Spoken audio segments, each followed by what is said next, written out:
Hello, this is Friday, November 3rd, and I am off from my day job, and I decided today was going to be, a big celebration of cleaning the house and then celebrating by doing some quilting, because you can see behind me, I don't have anything on my design wall.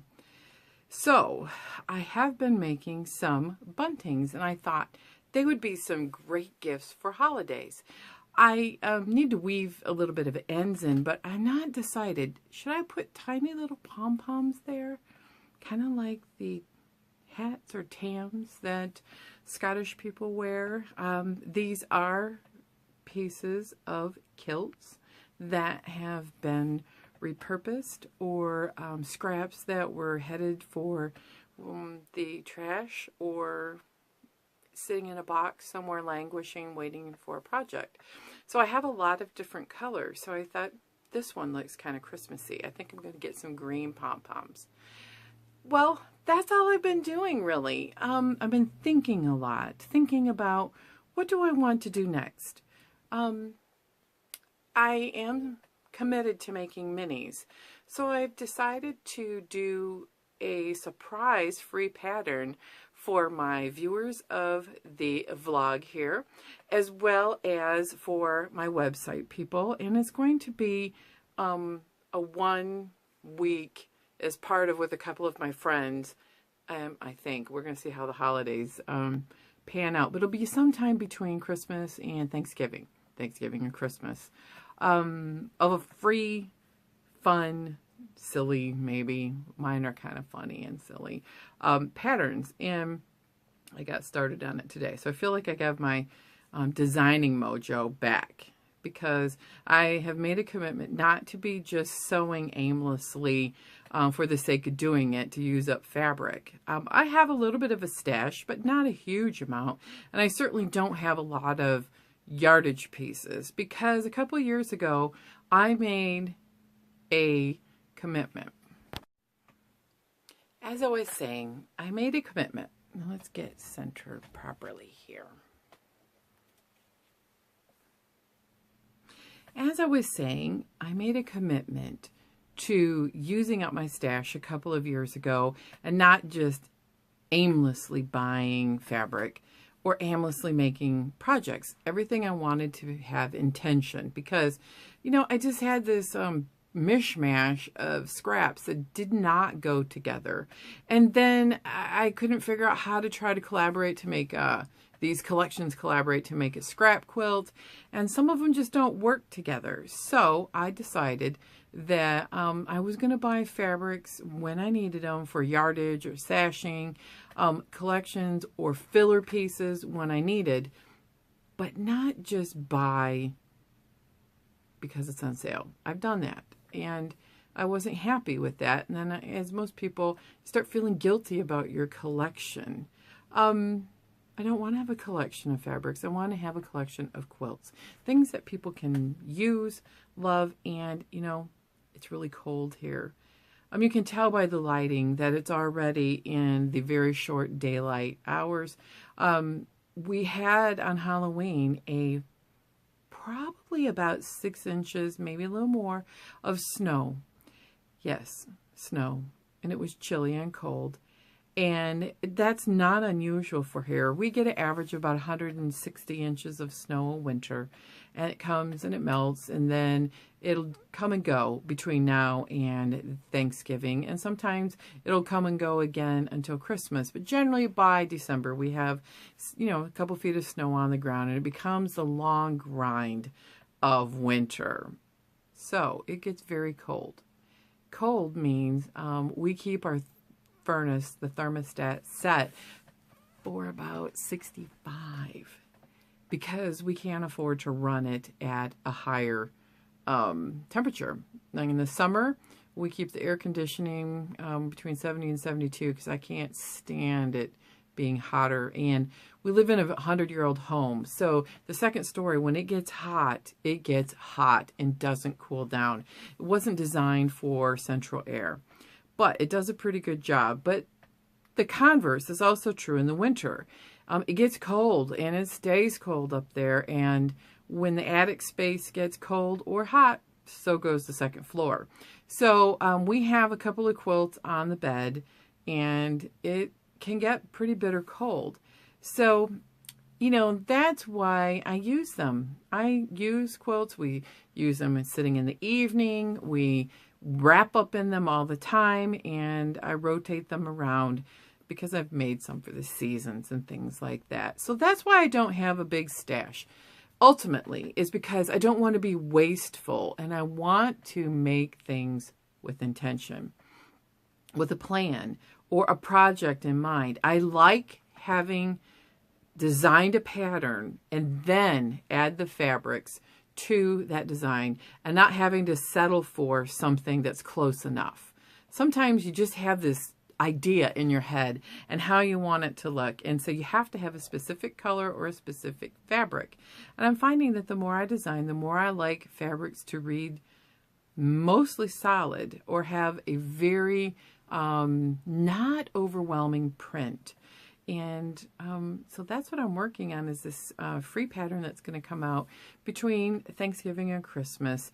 And ultimately, I'm only going to release 1 or 2 blocks, I think, during that time. But I'm going to start releasing patterns for sale in January if all goes well. I've been doing a lot of pattern writing, and I've been doing a lot of exploring ideas on how to get some of my ideas of some of these quilts that I've made in the past into print. I have a couple of quilts that have been featured in quilt shows, and I've had 1, maybe 2 in magazines. But it's mostly that I would like to share these ideas that I had with other people because they were well received for the public in those venues.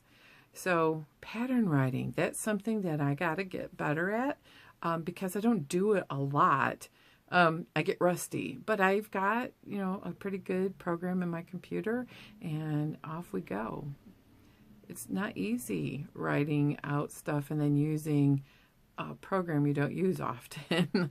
I'm finding that you have to get into a rhythm and do it every day because then I can remember what all the buttons are for and how to save it properly and to get it in the format that I want. So I've been working on patterns. I've been working on the buntings. I've been thinking about Christmas ideas that are DIY things. I like to knit and I like to do, but that's just too hard to get everybody a little gift, even if I started 10 years ahead. But I think this would be something that my nieces, nephews, or maybe other people in my family, which I hope they aren't watching this. Maybe they are. No surprise for Christmas. Oh, well. So that's what I've been working on. But the biggest thing outside of quilting is that I've been designing. I've been doing a lot of trying to get my website ready for the upgrade. That takes a lot of work.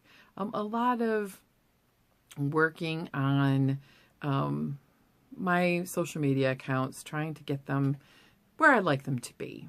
Kind of trying to get some idea of what I want it to look like. You know, every once in a while you got to go through and mix it up a little bit. But that's how social media is, isn't it?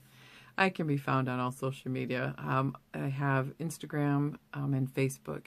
The other part I've been doing is a lot of creative prompt challenges. I continue to do that for the Facebook group, My Creative Corner 3. And we have been doing some really interesting thinking prompts at the beginning of the month.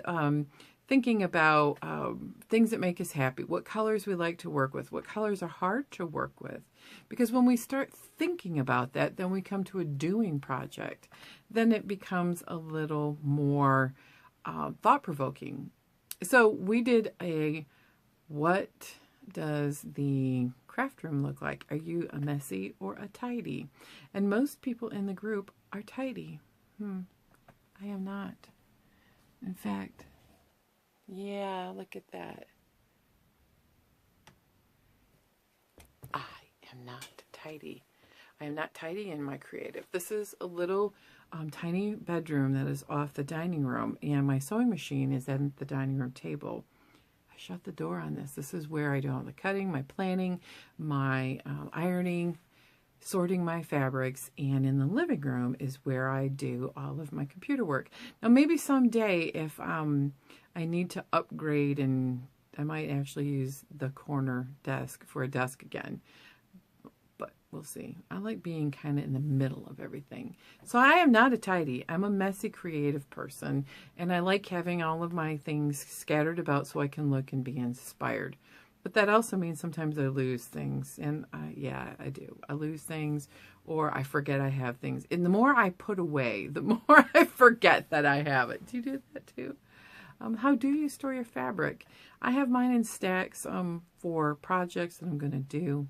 I store them, though, kind of scraps are wadded up in bins in a IKEA storage bookshelf with sliding cubes. I have the flat folds of a little bit bigger pieces. Don't have much of those, but I have a few. They're in the bottom drawers. But I haven't found a good system. I mean, I've tried to look at, a lot of people have great ideas about scrap saver systems and cutting them and storing them by color and storing them by width, and like if you're going to cut them into squares or strips. I just can't be overwhelmed with that, because then I think I'm not doing everything right. And that is a way of thinking that I've been writing about. You know, the whole thought of, if you don't have everything in stored exactly right, or these extreme ideas that if I don't have 8 hours block of time today, in my mind, sometimes people are tempted to say, then why bother? Because I won't get anything done.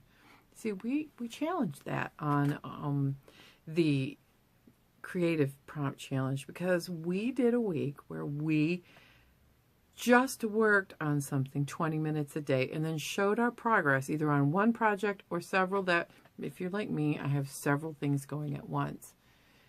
And you realize how much you really get done just 15 to 20 minutes a day. How much adds up when you plan and you do things 15 minutes, 20 minutes, or 30 minutes at a time. I long arm quilts for customers that way. I set it up. I iron the fabric one day. That's 20 minutes, maybe 20 minutes a piece, maybe a half hour if it's a queen. Pin it on in 2 or 3 sessions of 20 or 30 minutes. I do a row. I do the same with piecing. I'll pull the fabric one day. I will have, you know, the pattern obviously ready. I will, one secret though, I only cut one block at a time. When I try cutting an entire quilt, no way. I get overwhelmed. My hands hurt, my body. Yeah, I got arthritis and I cannot do that. So I do things in 20-minute increments. I move my body. I cut out one block at a time. And I sew it in 15 to 20-minute segments. Some blocks I can get done in 15 minutes. Other blocks, it takes 2 or 3 settings. And that's how I get things done. And that was where these ideas of extreme thinking got me writing, because I get so many people that say, oh, you can't get anything done unless you have, unless you're retired.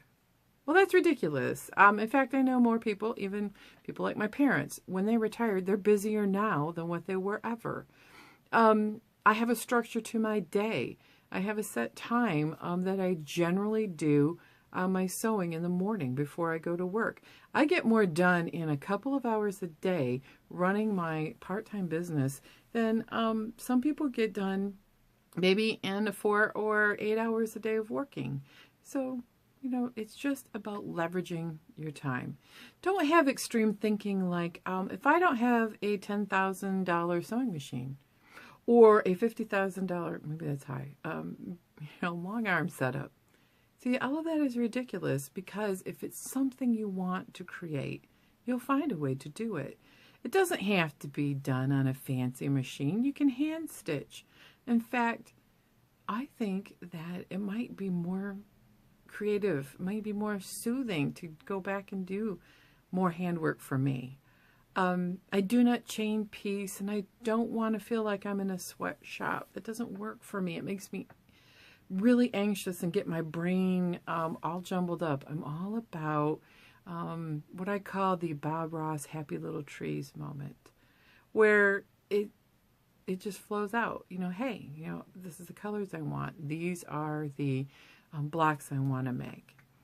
Extreme thinking. So don't get extreme about how much time you're spending. Don't get extreme about the machines that you may not have, or the fabric stash that isn't, you know, as big as a fabric shop. You don't have to be extreme about it. In fact, most people are happier with doing what they can with what they can afford at the time.